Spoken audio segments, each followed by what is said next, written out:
بسم الله الرحمن الرحيم. الحمد لله الذي أنزل على عبده الكتاب ولم يجعل له عوجا قيما لينذر بأسا شديدا من لدنه ويبشر المؤمنين الذين يعملون الصالحات أن لهم أجرا حسنا ماكثين فيه أبدا وينذر الذين قالوا اتخذ الله ولدا ما لهم به من علم ولا لآبائهم كبرت كلمة تخرج من أفواههم إن يقولون إلا كذبا فلعلك باخع نفسك على آثارهم إن لم يؤمنوا بهذا الحديث أسفا إنا جعلنا ما على الأرض زينة لها لنبلوهم أيهم أحسن عملا وإنا لجاعلون ما عليها صعيدا جرزا أم حسبت أن أصحاب الكهف والرقيم كانوا من آياتنا عجبا إذا والفتية إلى الكهف فقالوا ربنا آتنا من لدنك رحمة وهيئ لنا من أمرنا رشدا فضربنا على آذانهم في الكهف سنين عددا ثم بعثناهم لنعلم أي الحزبين أحصى لما لبثوا أمدا نحن نقص عليك نبأهم بالحق إنهم فتية آمنوا بربهم وزدناهم هدى وربطنا على قلوبهم إذ قاموا فقالوا ربنا رب السماوات والأرض لن ندعو من دونه إلها لقد قلنا إذا شططا هؤلاء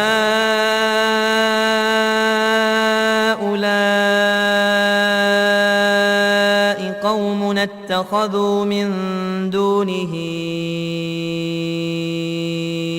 آلهة لولا ياتون عليهم بسلطان بين فمن أظلم ممن افترى على الله كذبا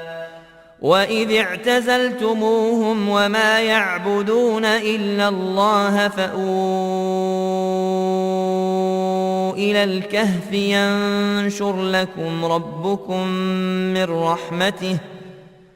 ينشر لكم ربكم من رحمته ويهيئ لكم من أمركم مرفقا وترى الشمس إذا طلعت تزاور عن كهفهم ذات اليمين وإذا غربت تقرضهم ذات الشمال وهم في فجوة منه ذلك من آيات الله من يهد الله فهو المهتد ومن يضلل فلن تجد له وليا مرشدا وتحسبهم أيقاظا وهم رقود ونقلبهم ذات اليمين وذات الشمال وكلبهم باسط ذراعيه بالوصيد لو اطلعت عليهم لوليت منهم فرارا ولملئت منهم رعبا وكذلك بعثناهم ليتساءلوا بينهم قال قائل منهم كم لبثتم قالوا لبثنا يوما أو بعض يوم قالوا ربكم أعلم بما لبثتم فابعثوا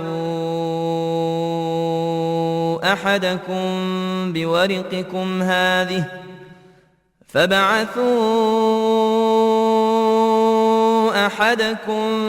بورقكم هذه إلى المدينة فلينظر أيها أزكى طعاما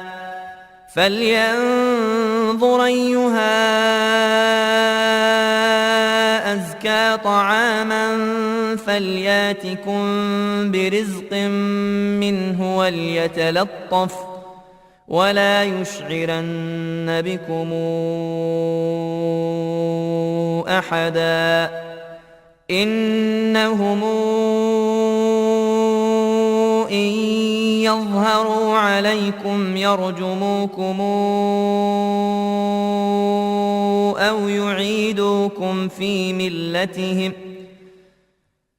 أو يعيدوكم في ملتهم ولن تفلحوا إذا أبدا وكذلك أعثرنا عليهم ليعلموا أن وعد الله حق وأن الساعة لا ريب فيها إذ يتنازعون بينهم أمرهم فقالوا ابنوا عليهم بنيانا ربهم أعلم بهم قال الذين غلبوا على أمرهم لنتخذن عليهم مسجدا سيقولون ثلاثة رابعهم كلبهم ويقولون خمسة سادسهم كلبهم رجما بالغيب ويقولون سبعة وثامنهم كلبهم قل ربي أعلم بعدتهم ما يعلمهم إلا قليل فلا تمار فيهم إلا مراء ظاهرا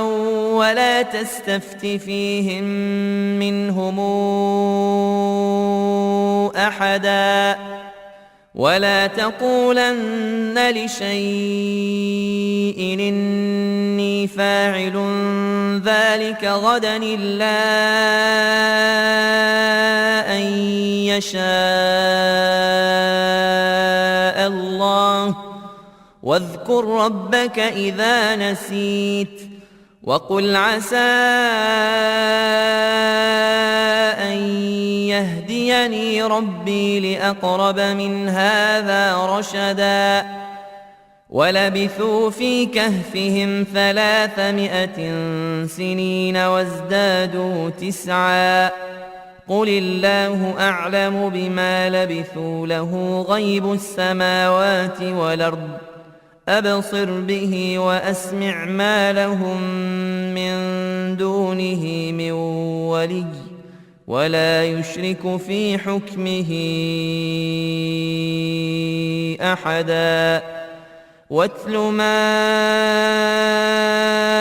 أوحي إليك من كتاب ربك لا مبدل لكلماته ولن تجد من دونه ملتحدا واصبر نفسك مع الذين يدعون ربهم بالغداة والعشي يريدون وجهه ولا تعد عيناك عنهم تريد زينة الحياة الدنيا ولا تطع من اغفلنا قلبه عن ذكرنا واتبع هواه وكان أمره فرطا وقل الحق من ربكم فمن شاء فليؤمن ومن شاء فليكفر إنا أعتدنا للظالمين نارا أحاط بهم سرادقها وإن يستغيثوا يغاثوا بماء كالمهل يشوي الوجوه بئس الشراب وساءت مرتفقا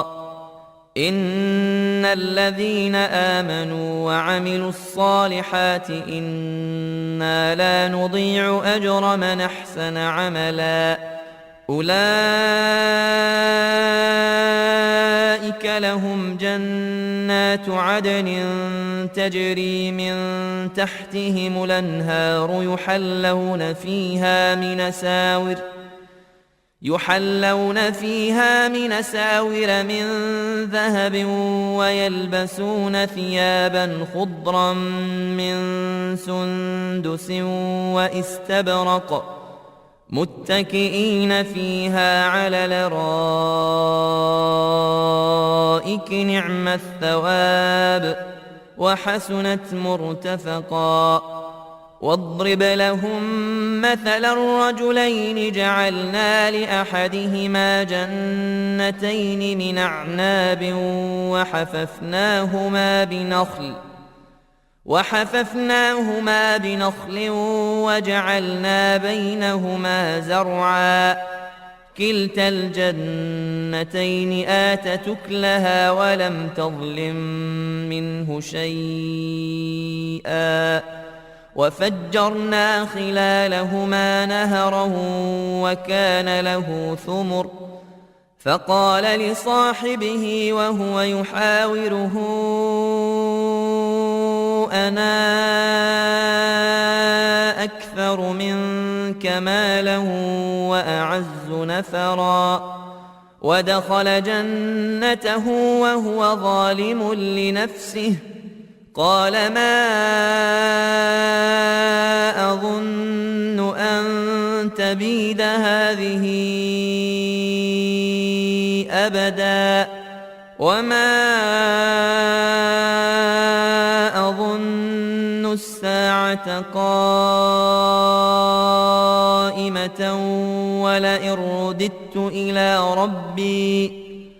ولئن رددت إلى ربي لأجدن خيرا منهما منقلبا قال له صاحبه وهو يحاوره أكفرت بالذي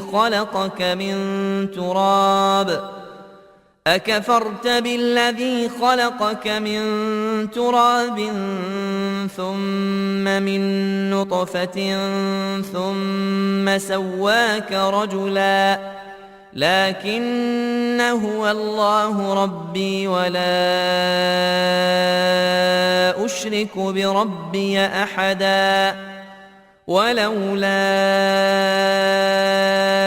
إذ دخلت جنتك قلت ما شاء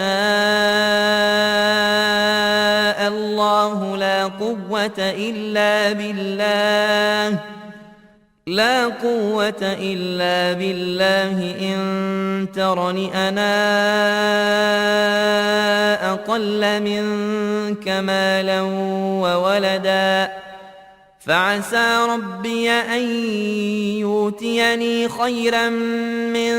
جنتك ويرسل عليها حسبانا من السماء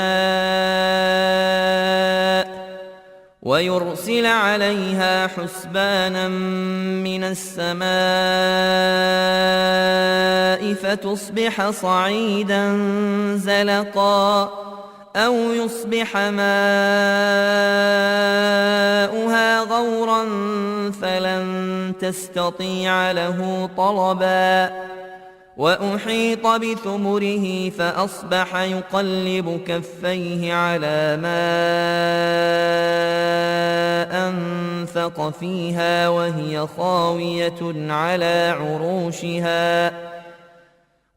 خاوية على عروشها ويقول يا ليتني لمشرك بربي أحدا ولم تكن له فئة ينصرونه من دون الله وما كان منتصرا هنالك الولاية لله الحق هو خير ثوابا وخير عقبا واضرب لهم مثل الحياة الدنيا كماء إن أنزلناه من السماء فاختلط به نبات الأرض فأصبح هشيما تذروه الرياح وكان الله على كل شيء مقتدرا المال والبنون زينة الحياة الدنيا والباقيات الصالحات خير عند ربك ثوابا وخير نملا ويوم نسير الجبال وترى الأرض بارزة وحشرناهم فلم نغادر منهم أحدا وعرضوا على ربك صفا لقد جئتمونا كما خلقناكم أول مرة بل زعمتم أن لن نجعل لكم موعدا ووضع الكتاب فترى المجرمين مشفقين مما فيه ويقولون يا ويلتنا ما لهذا الكتاب لا يغادر صغيرة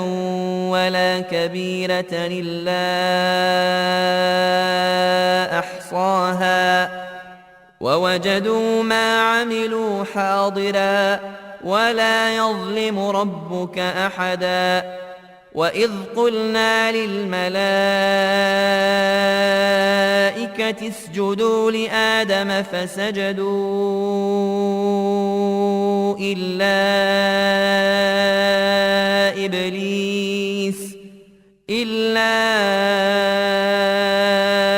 إبليس كان من الجن ففسق عن أمر ربه أفتتخذونه وذريته أولياء من دوني وهم لكم عدو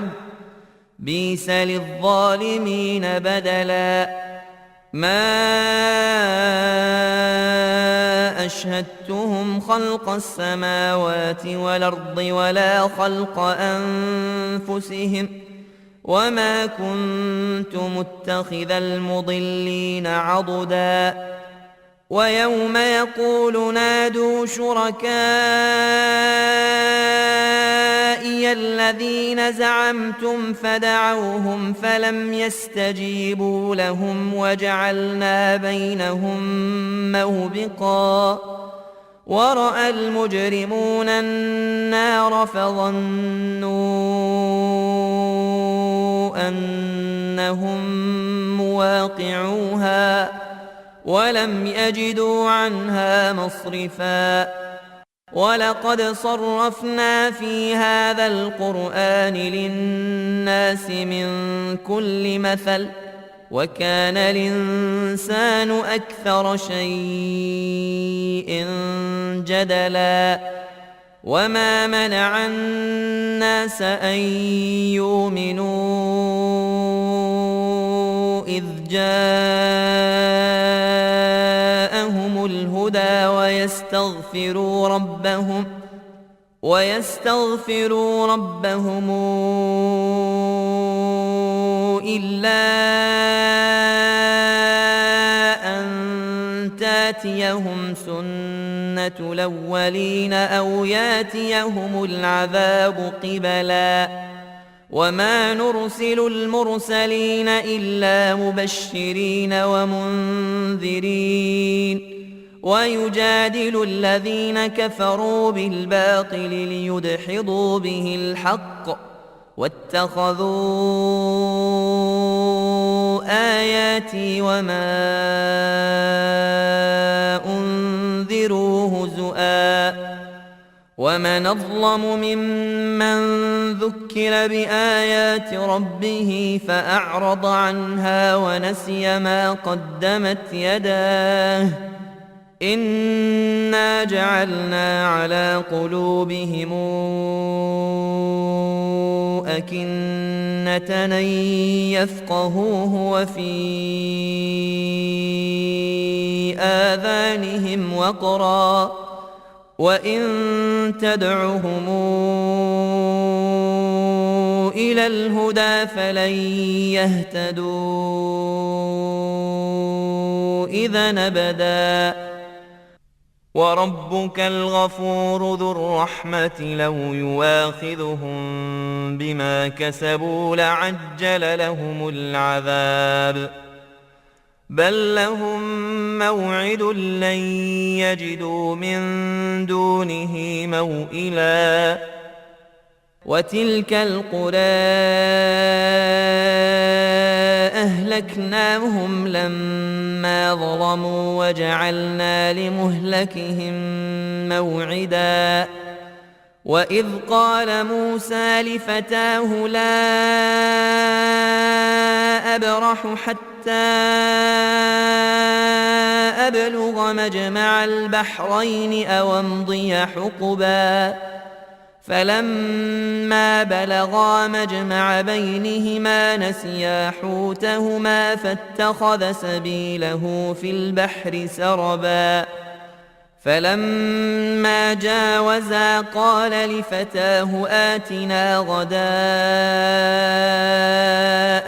لقد لقينا من سفرنا هذا نصبا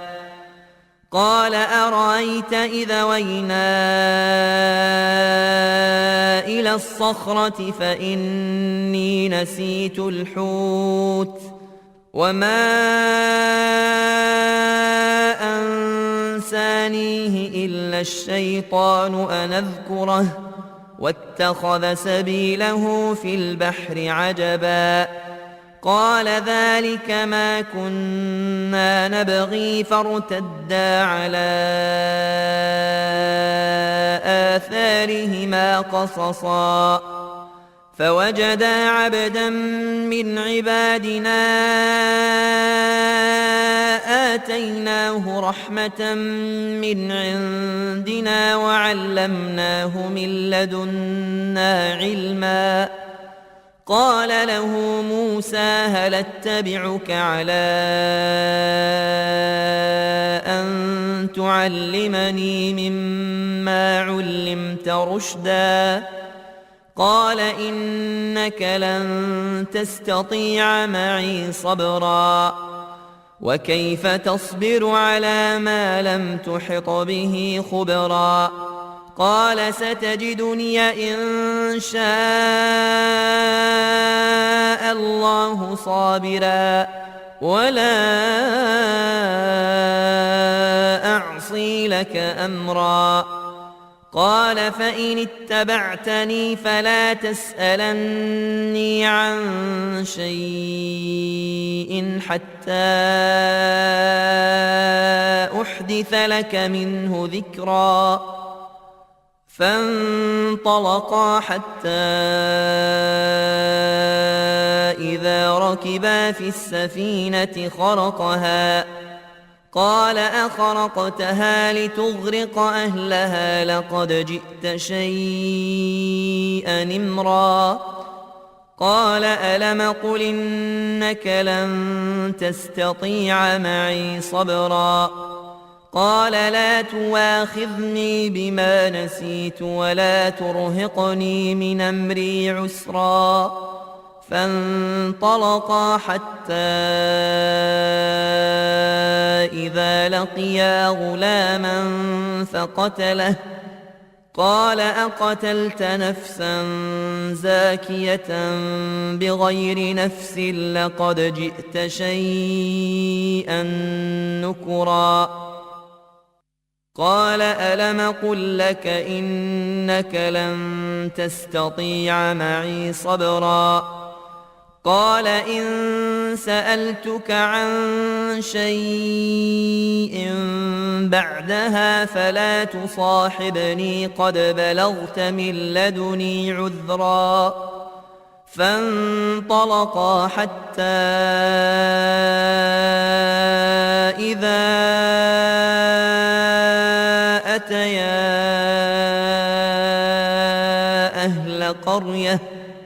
أهل قرية استطعما أهلها فأبوا أن يضيفوهما فوجدا فيها جدارا يريد أن ينقض فأقامه قال لو شئت لاتخذت عليه أجرا قال هذا فراق بيني وبينك سأنبئك بتاويل ما لم تستطع عليه صبرا أما السفينة فكانت لمساكين يعملون في البحر فأردت أن أعيبها وكان وراءهم ملك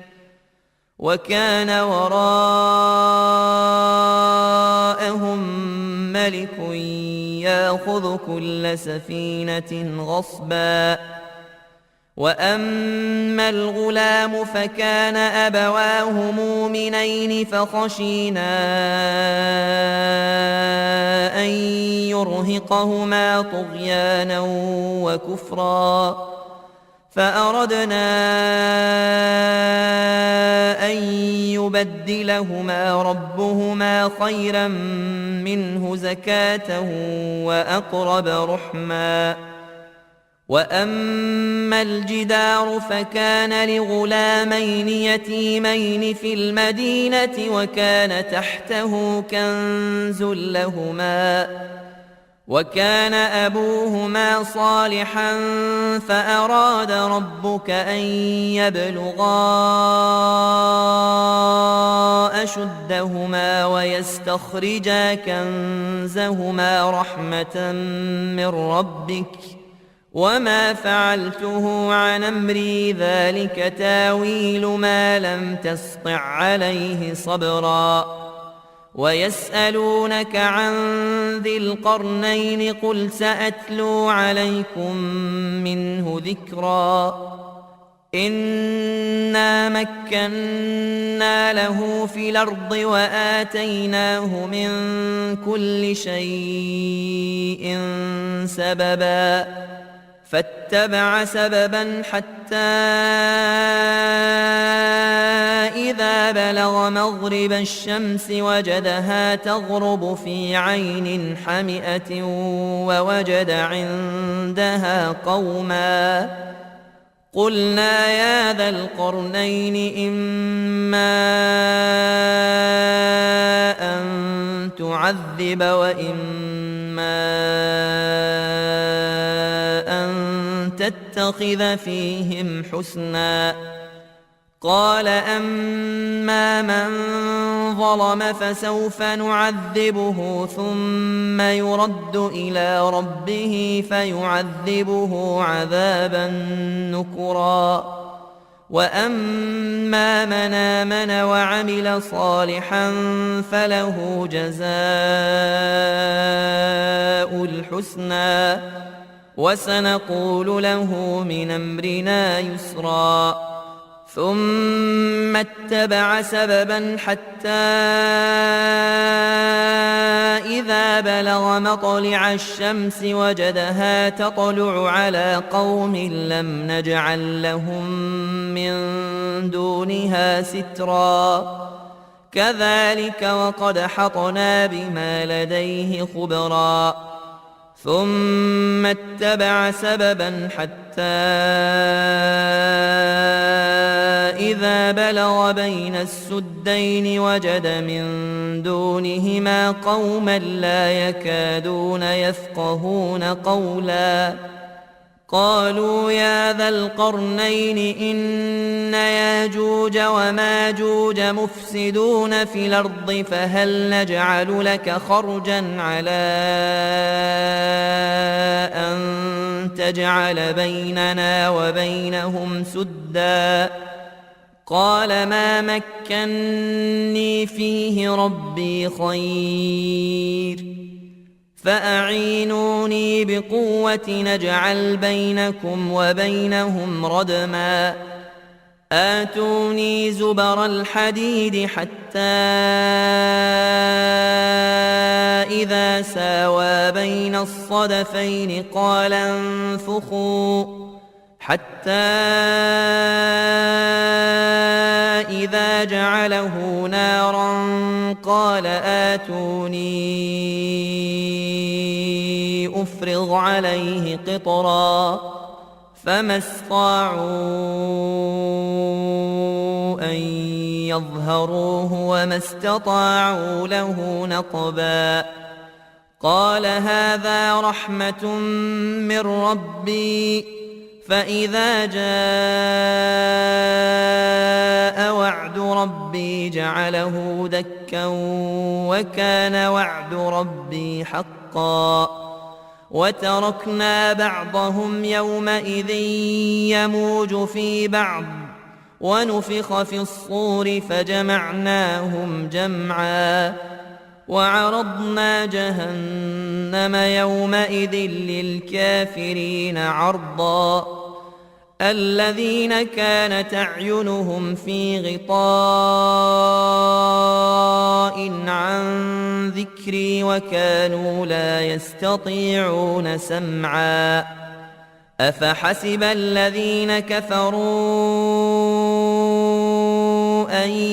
يتخذوا عبادي من دوني أولياء إنا أعتدنا جهنم للكافرين نزلا قل هل ننبئكم بالأخسرين أعمالا الذين ضل سعيهم في الحياة الدنيا وهم يحسبون أنهم يحسنون صنعا أولئك الذين كفروا بآيات ربهم ولقائه فحبطت أعمالهم فلا نقيم لهم يوم القيامة وزنا ذلك جزاؤهم جهنم بما كفروا واتخذوا آياتي ورسلي هزؤا إن الذين آمنوا وعملوا الصالحات كانت لهم جنات الفردوس نزلا خالدين فيها لا يبغون عنها حولا قل لو كان البحر مدادا لكلمات ربي لنفد البحر قبل أن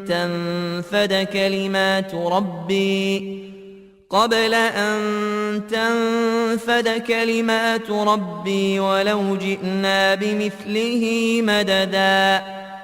قل إنما أنا بشر مثلكم يوحى إلي أنما إلهكم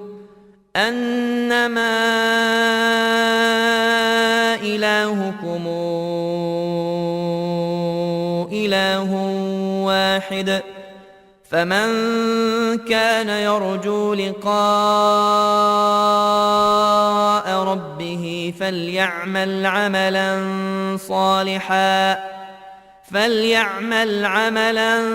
صالحا ولا يشرك بعبادة ربه أحدا.